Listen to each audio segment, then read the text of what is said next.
मेरा बचपन से अपनी दादी सरला के बहुत ही करीब थी।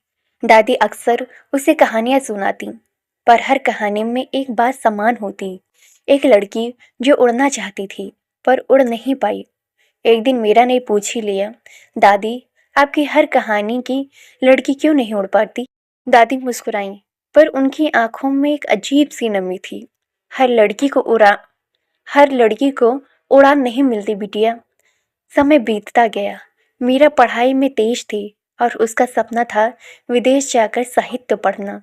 लेकिन घर की हालत साधारण थी। पिता चाहते थे कि वह जल्दी नौकरी कर ले। माँ भी समाज की बातों से डरती रहती थी। इसी बीच दादी की तबीयत अचानक बिगड़ गई। उनके कमरे की सफाई करते हुए मीरा को एक पुरानी डायरी मिली। उसमें दादी की अधूरी कविताएं थीं और एक पन्ने पर लिखा था, काश मुझे पढ़ने दिया जाता। काश मैं भी अपनी कहानी खुद लिख पाती।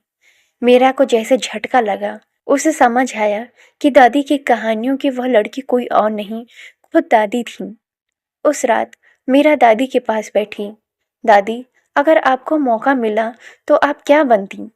दादी ने धीमे से कहा, शायद एक लेखिका। कुछ ही दिनों बाद दादी इस दुनिया से चली गईं।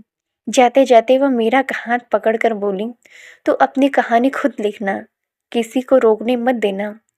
दादी की यह बात मीरा के दिल में उतर गई। उसने घर वालों से खुलकर बात की।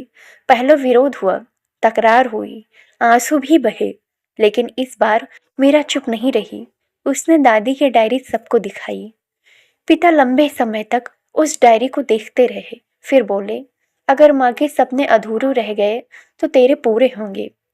यहीं से कहानी बदल गई। मीरा ने छात्रवृत्ति के लिए आवेदन किया, मेहनत की और आखिरकार उसे विदेश की यूनिवर्सिटी में प्रवेश मिल गया। सालों बाद जब उसकी पहली किताब प्रकाशित हुई तो उसने सबसे पहले पन्ने पर लिखा था, यह किताब मेरी दादी सरला की अधूरी उड़ान को समर्पित है। इस बार उड़ान अधूरी नहीं थी, क्योंकि एक पीढ़ी ने हिम्मत की और दूसरी पीढ़ी ने उसे पूरा किया।